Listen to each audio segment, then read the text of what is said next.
Do you want more? More time, more balance, more love, more sex, more money, more real, and less bullshit? This is the Women Wanting More podcast with Dr. Karen Osburn. Real life, real stories, plus real tips to get you more of what you want.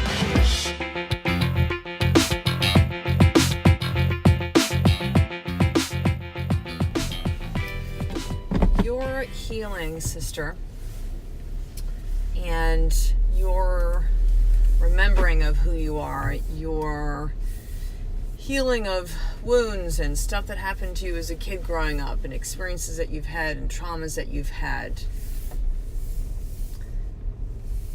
and moving past that and moving through that and integrating those things so that those experiences can be these platforms for massive growth and beautiful expansion. That whole experience, that is your life's work. And that is your responsibility. Your responsibility, which is cool, right? Because what that means is, regardless of the things that have happened to you, for you, regardless of the things that people have done or said to you or for you, you get to heal through that. You don't have to remain stuck in those patterns. You don't have to remain stuck in this place.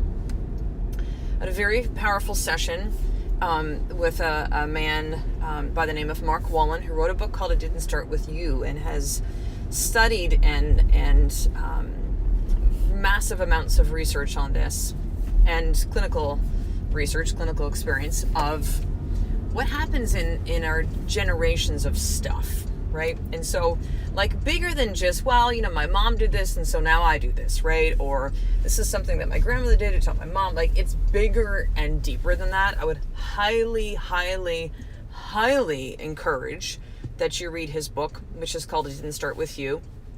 Now, I made my way through maybe the first 80 pages, 60 pages, something like that. And I will finish it as well. It's just, I had a one-on-one session with him. And so Mark speaks all over, does weekend workshops, does one-on-one sessions to really help you go through this work. The book is designed so that you could really do the work that he does with clients in group settings for group workshops or one-on-one, and you could literally do it on your own. I just knew that I had this session coming up, and so because the book is designed where there's all these exercises that you do, and I was just finding it challenging. And I shouldn't say that it was challenging. I think I knew I was having this session, so I'm like, well, I'm not going to really do all this stuff because we're going to address it, right, when we have that session together. And I got to tell you, it was life-changing. Life-changing. I almost kind of reserved, I'm not going to really talk into all of it because it's a lot of private, personal stuff, but I almost didn't want to record this right now today, as I'm like, what do I need to speak into today? What's coming through me? But this is still what's coming through me. And the reason I didn't want to share it right away is I'm just like, I don't feel like I'm really clear on it. But I think what I'm really hearing, the message is, it doesn't really matter. It doesn't matter if I'm clear on it or not. It's something that needs to be spoken into. Now, it does not exclude you, or not the word exclude, it does not excuse you from taking responsibility for these things, right?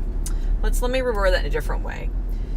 To me, it's not the thing of like, well, this is in my generation, so there's nothing I can do about it. It would remind me of when I was in practice as a chiropractor, and when people would say to me, well, I can't do anything about this stuff because it runs on my family. Like, I'm overweight, and my mom was overweight, and my siblings, and my dad, and my grandparents, and everyone in the family's overweight. It's like, well, wait a second though, but you're still responsible for you, right? You can have it where you have, been raised that it's, an environmental thing that you're exposed around this, and maybe it's, in this particular example, shape the way that you see food, or shape the way you see your body, or, there's lots of stories that are thick in there, but it doesn't mean that you're like, well, this is just the way I am, and this is just the way it is. That's not what this work is about. This work is about realizing that we have a lot of wounds from childhood. It's not about blaming mom. Mom did the best she could. Dad did the best that he could. And that's all that they could do. It's all we all can ever do, right? It sounds so cheesy to go like, do your best, or I did my best, but You know what? Some of the most simple things have the most profound truth, are principles, really. Because that is. Like, they did their best. And you might go, well, wait a second, but my mom was this, or my dad did this to us, or da-da. That was their best. We can judge it and say it's right or it's wrong, or it shouldn't have happened, but that was literally their best at that time. However, here's the rub on this, right? Here's the love. I'm going to encourage you to really hear in this. These opportunities are available for us to completely not just transcend them, but to move. I'm trying to say this in a word that doesn't sound like, I don't know, cheesy, but to move beyond what we think is possible. Yeah. To create a feeling of peace and freedom and calm inside of you that perhaps you never even knew not only existed, but was possible for you. You know, it's crazy how we look for all the stuff on the outside, right? We want to change our body. We want to, change the way our house looks. We want to have this stuff with our kids and da-da-da, but we don't realize that the most important place to be putting our time, energy, money, emphasis, all that is on ourselves. And as women, we're like chastised to do that. No, but that's selfish, especially if you're a mother, right? That is still the MO in our society of how we put these women on pedestals who run themselves into the ground. Somehow that martyr is this beautiful spiritual place to be in. And I think there's nothing further from the truth. There's nothing chaste and beautiful and wonderful about disconnecting from who you are to serve other people. It just doesn't even make any sense, right? But yet it's the role that we've often played as mothers. It's the roles that maybe we saw our mothers play. It's the roles that maybe we had to actually mother our own mothers growing up. Isn't that wild, right? So why does all this stuff matter? And yes, it's not about blaming mom, it's not about blaming dad, it's not about it's none of that stuff. That just keeps you in victim. That keeps you in that ego state, which is it shouldn't have happened, and it's not okay, and it's unfair, and it can be all those things. But now we need to decide where we're going from here with this. Where are we going from here with this? And again, if you are a mother, am I going to choose to keep letting this cycle perpetuate in my family with my children? Because I don't care how aware that you are of it. This is like in your DNA. And unless you choose to intentionally heal through this, it's going to seep out. It's kind of like this. When people talk about genes, right, and they go, oh, well, so, I carry the cancer gene, the breast cancer gene, this gene's in our family. And it very much, you could do some of the gene testing out there and say, I carry the gene for this, right? There's been some celebrities, right, which have had some female actresses who have gotten double mastectomies simply because they carry the gene for breast cancer. Now, here's the real thing. Here's where the science comes into play. This is what epigenetics, which is about, means this. You can carry the gene, and that's a piece of it. But it is your choices, it is your lifestyle that is going to, in a simplistic way of explaining this, either turn that gene on or off and allow that disease to actually be created in the body. So it's really got nothing to do with the gene. This is what epigenetics, epi means above. It's above the gene. It's the choices you make, right? The lifestyle choices, your diet, exercise, how you manage stress, relationships in your life, how you bring about peace and calm, your connection to spirit, all these things, your thoughts that we know have a significant impact. By the way, a lot of the thoughts stuff, the spirituality part, the relationship part. By the way, diet and exercise is great. Sleep is great. Outside in stuff is great. Supplements, herbs, water, great. But it doesn't even shine a light to all of the other pieces. Again, the relationship, the thoughts, the how you manage stress, the how you see yourself, all of that. And so when we take a look at these wounds and these things that happen to us as children, as babies, as we grew up, that it isn't so much about these things happen and that's just the way it is, right? I have the cancer gene, therefore I will get cancer. No, your lifestyle choices can literally, and this is just not my opinion, by the way. I know it's not something that's really talked about much, but it is. And it's not about, again, blaming people who have cancer. So please don't go there, because I know cancer has either maybe affected you or a lot of people. But this is literally what the research is saying. It is. It is. And I know that people who have had cancer or died from cancer, again, it's not, please don't take this on the wrong way at all. This is not about blaming or saying there was fault or any of that kind of stuff at all. At all. At all.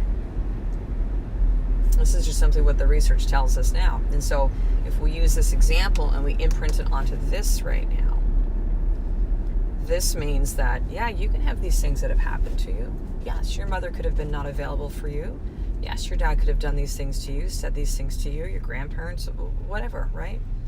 And or you're just playing out a lot of this scenario of what's happened that you don't even know about. So, like in Mark's research, it's, oh my gosh, like it's mind-blowing to really, but let me just kind of share this. So what they found is that either Holocaust survivors, or if in a particular family that there was family members that actually died in the Holocaust, so they were in the Nazi concentration camps and were shot or got gassed or something, that they're literally like the grandchildren that are carrying the trauma of that experience inside of them and acting it out. Like, really, read the book, because like this is one of the most he talks about it a few different times in the book. It doesn't have to mean that, we don't have stuff because if we didn't have Holocaust survivors or family members that were killed in the Holocaust, that somehow, our wounds are wounds of wounds, right? They're all going to have an impact and an effect, but it's just an example that it makes sense to you. There's a woman in the book that he talks about who, she had gone through all sorts of like depression and was at a point where she was incredibly suicidal, and had decided the way she was going to do that is she was going to burn herself. And when it came to the realization and understanding that this is how her grandmother had died, and she was still kind of acting out that trauma, kind of think of it this way. There's a concept we would talk about in chiropractic. A lot of healing arts have it as well too, called retracing. And what that means is this. The body will retrace and go through old injuries that did not complete, meaning that they did not have a chance to heal. And so the way this would show up when we were in practice is like, we would have a patient say, you know what, this back pain, it feels like just when I had the car accident like 10 years ago. Or like these headaches, this is kind of just what happened like when that was going on when my mother died. Or this is kind of just like what happened when I fell off the ladder and I hurt my knee. Like it's the same feeling, the pain, the physical sensations are just like then. And we would go, awesome. And they'd go, what? But I'm feeling stuff, not okay, right? We're like, no. This is retracing. This is your body saying, we did not complete that healing. We need to complete it, right? And we understand that emotionally stuff will come up. You cannot squash and put stuff aside. It keeps popping up until we really deal and heal. We deal, we feel. Actually, the order probably goes this way. We feel, we deal, and we heal through it. Feel, deal, and heal through it. And so when it comes to these things, what they're really finding in the research is it's like generationally, right? It's still the trauma of these experiences never healed. And what Mark Wallen has found in his research is for us to have that awareness. And then, yes, there are some simple practices that we can do that really allow that to be put to rest, so we don't keep perpetuating the cycle. And what was interesting with this one, woman that he talked about in the book was just like, and some of the work that he had her do was just like these suicidal, first of all, suicidal feelings, ideation stopped with her. And then it was this understanding of like, almost like, like I've been the conduit, like I have been this is the way that I see it. This is kind of my interpretation. It's like, I'm kind of, I have this beautiful opportunity. Not like I'm I was going to say it first, like I'm the chosen one. That's not it, because I think we all are the chosen one. We all have the opportunity to do this work and to stop these cycles. and to heal, so we don't keep moving these on to our children and our grandchildren and our great-grandchildren.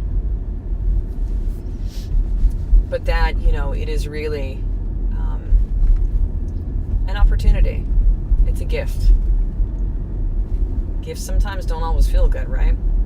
It's a gift that's inside of us, that's in front of us, that's there for us. So we can really understand this and heal. So I'll just share with you something really, really briefly, but with my own mother, my mom and I have never had a great relationship. And it's, been painful for her as a mother now. Like, of course I can understand that. It's been painful for me. There's a lot of things I've kind of forgiven and let go and felt a real kind of healing and a shift with her about 2 years ago with some of this stuff. Now, my mom turns 80 this year. She's got significant dementia. I'm going to be seeing her the next month because there's some more healing things that Mark suggested that I do actually with my mother in her presence. And I realize when I look back now, because my mom was postpartum, which, by the way, that means then that, that's if a mother is postpartum, that she's not available for her baby, right? And that mother-child bond, which is so important, gets fractured. And then my mom went through a thing when my dad left her for a period of time. And then another there's been a lot of things. And it's from 0 to 7 that this has the biggest impact for us as children. And so it's a lot of healing of those things, right? So that there isn't these feelings anymore of not just anger, but just somehow, so what happens, maybe I am going there. I was like, I won't go there on this and share stuff, but I am going to go there right now. So what happens is when we don't have this bond with our mother specifically, then we make it our job to try to make them feel better, right? So it's like we're having to mother our mother. And again, it's not about blaming my mother, you blaming your mom, or if you've been this way with your children, it's not about that. And that was the one thing too, I remember with Mark, and I'm like, oh my God, I'm starting to do this stuff with my kids already. And I started to beat myself up. He's like, no, don't go there. They're 5 and 8, Karen, it is okay. Like, you're ahead of the curve, kind of like, it's okay. You can just choose to shift now, right? But the significance of this, of knowing that, man, these things, and here's the thing, we don't even really know about a lot of it. We're not aware of it. We're just playing out the roles. We're playing out the patterns. This is a subconscious program that we're just kind of going through the motions of these things, and we don't even fucking realize it. Until you will have something like me, like a midlife crisis a year ago, and just everything just gets split wide open, which is an opportunity to explore all this stuff. So why am I sharing this with you today? I think it's really important to know that the healing journey is something that is a lifelong process. And there's going to be times of more intensities to it. Like for me, in my life over the last year, especially the last 3-4 months, there will be times when it's, I'm going to use the word lighter. But I want you to know that there is no arriving to here for these things. It is a lifelong process, and that is a beautiful thing because we were designed to keep expanding. We were designed to keep getting better. I'm talking to Mark, and I'm like, all this stuff's coming up, and like I turn like 50 in a couple months. He's like, oh, Karen, that's so young.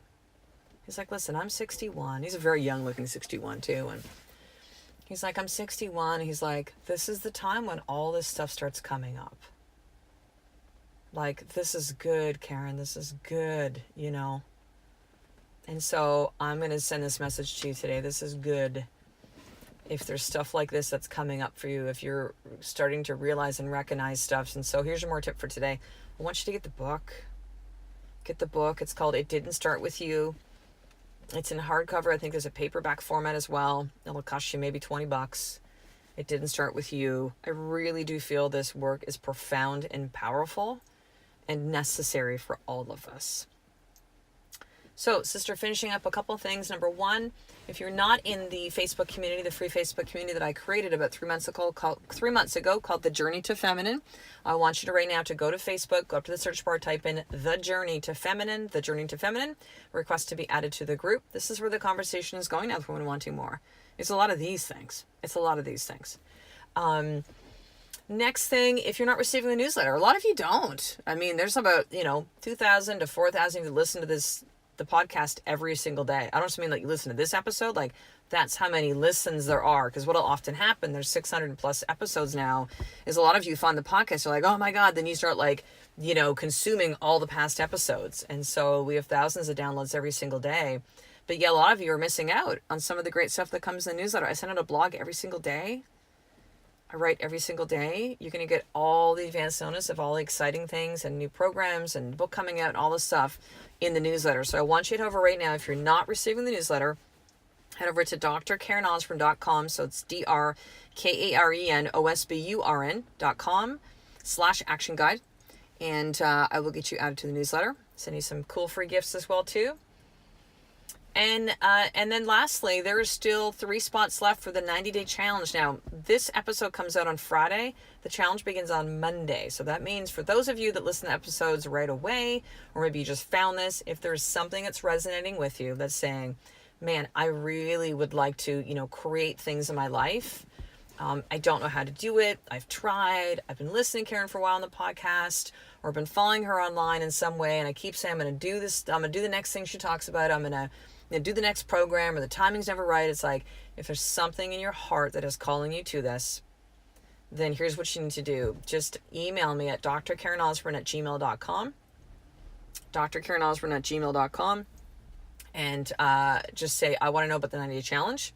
Yes, there is an investment for it. It is minimal compared to what I used to have as tuition for this program. Why am I doing this? Because it's a brand new version of it. It's something completely new. And so when you are an early adopter, which is a term for saying you're one of the ones that says, I'm going to raise my hands first. Like those people that get like the next iPhone or the next thing, that's considered an early adopter in like technical terms, right? Marketing terms. But early adopters get to have certain advantages, which means when we are creating this and co-creating this new program together, that means that you get on a tuition that's probably never going to be offered at that low amount again. So drkarenosburn@gmail.com, say, I want to get into the challenge. I'll send you all the information, and the 3 spots are going to fill up by Sunday. And you are either in or you're not in. It's a very small group. There'll just be 6 women that are going through this first version of the brand new Women Wanting More 90-day challenge.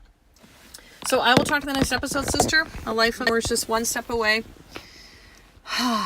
from you continuing on this journey of healing you and becoming more of you every single day. I love and appreciate you. To get the show notes of each Women Wanting More episode, including the How to Get More tip, subscribe to the newsletter at drkarenosburn.com/newsletter.